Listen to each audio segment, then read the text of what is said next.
for you, how did the genesis of this project happen for you? And was it something that happened like super fast, or the moving forward? The amazing producer Beau Flynn came to me with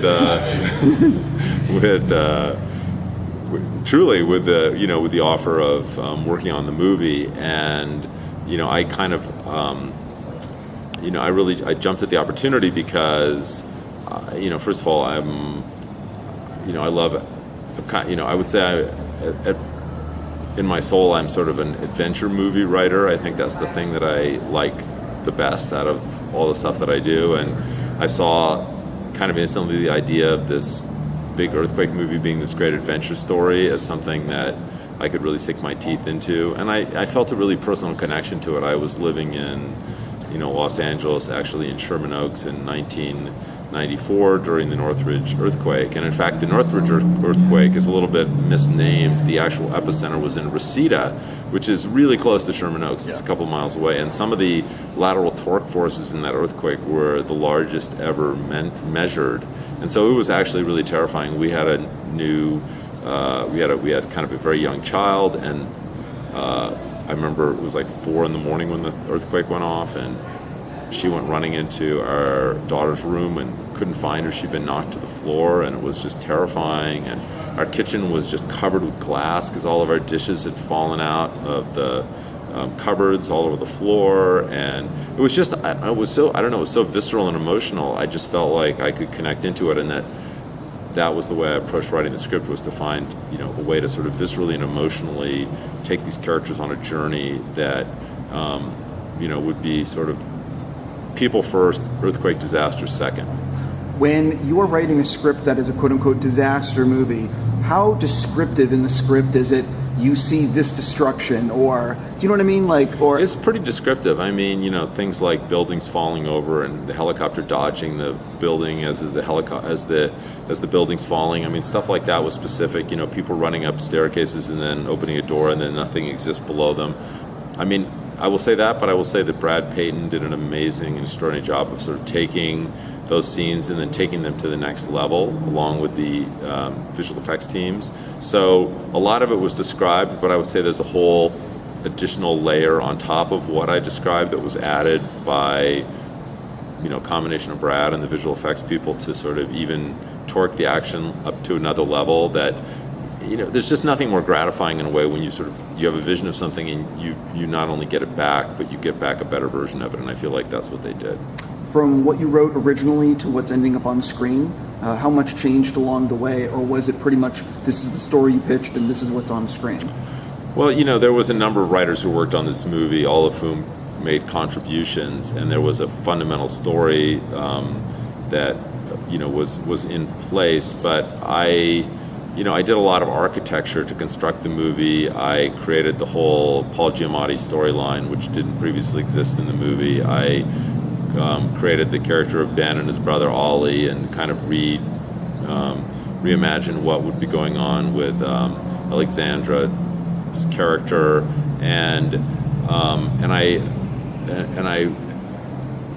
evolved and detailed out the storyline involving Dwayne and Carla's characters, and so I think I did a lot of architecture work. There were as I said, other writers worked on the movie and made contributions as well, but it was gratifying when I read the final script and saw the movie. I felt like really it pretty closely resembled what I'd had in my mind. I saw the movie last night in 4DX. It was my first time seeing a 4DX movie, and I have to say, it was pretty good for this one. No bullshit. It was the kind of, because it's a roller coaster ride. Yes. And there's smoke, and there's water, and the seats are moving. I don't know. Are you familiar with 4DX? I mean, I'm familiar with it. I haven't seen it in 4DX, so I'm really looking forward to doing that. Yeah, I'm going to actually recommend it. Yeah. It's like riding Star Tours, except you're watching a movie. Wow. It's interesting. I just was curious if you had seen it or not. No. I mean, in fact, that's one of the things I'm really looking forward to doing. I was talking with Beau, the producer, about that, and I just haven't, I haven't had a chance to see it in the full experience. So totally, I'm going to do that. Yeah, I absolutely recommend it. Was there any big, like, deleted stuff from the script or from the movie that was originally written? Or was it, you know what I mean? Yeah, I mean, not really. I feel like the movie always had sort of three segments to it. The first one was sort of the Hoover Dam segment, and then Los Angeles, and then San Francisco, and I think that remained pretty consistent throughout the entire process of making the movie. And that was, there was a lot of things that were sort of changed, embellished. Some things were slightly reordered, but that journey really remained consistent throughout the course of the project. And as I said, I really give incredible kudos to Brad and to Bo for executing the movie at such a high level. And Dwayne, I think, is fantastic, and just plays a real character. It's not just quips. He's, I think, a really rounded, dimensional guy, and I think really draws you in. And I really love a lot of the character scenes in the movie just as much as the action scenes. Dwayne delivers a really good performance in that car when he's explaining, when he finally opens up with Carla. Yeah. And I was like, Jesus, I'm like, Dwayne's actually showing there's a pretty, He's a good, it's hard to say because he's a huge movie star that he's undervalued, but I think he's underappreciated. I think Dwayne is phenomenally talented, and because he's working in the sort of entertainment movie genre, maybe he doesn't get his full due, but I think he's really an incredibly gifted performer. When you were researching, writing this, I'm imagining you read, you talked to people, you did stuff. Was there one thing that really surprised you to learn that maybe you wanted to make sure got put in the script? Or was there something that surprised you? You're like, this is way too real. I am not putting this in the movie. Well, there was a lot of, I think, when I talked to various seismologists and stuff, there was, I think, a certain amount of both excitement and trepidation. The trepidation was, well, clearly the movie was going to be, a movie and an entertainment, and things would be sort of, exaggerated and dramatized. And I think that that's the natural course of things. Movies are metaphoric. They're not meant to be, if you want to see something that's, literal, watch a documentary. That's not what this was. But I think on a deeper level, I think the seismologists really appreciated the idea that their work would be, put out there, that people would be thinking about what they do and the importance of what they do. There were people who, there were people who really ran a bunch of serious disaster scenarios by me. That if we had a really severe earthquake in California, I had people say to me, well, the gas lines are going to rupture, and a big chunk of LA will just burn up. There were other people who expressed concerns that sewage lines would rupture and we could have a cholera outbreak.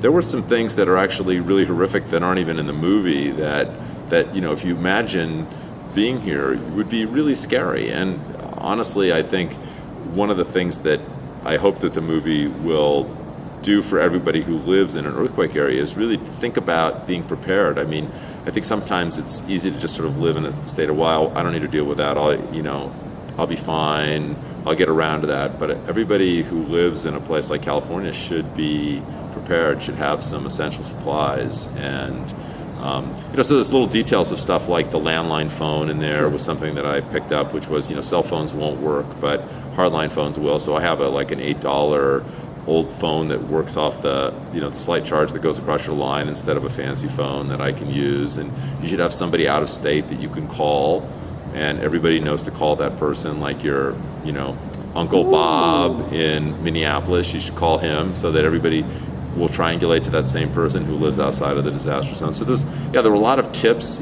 Some of those things don't really fit in the movie. Some did, and some didn't. That's actually very interesting stuff that I actually need to apply to my real life living out here. Yeah.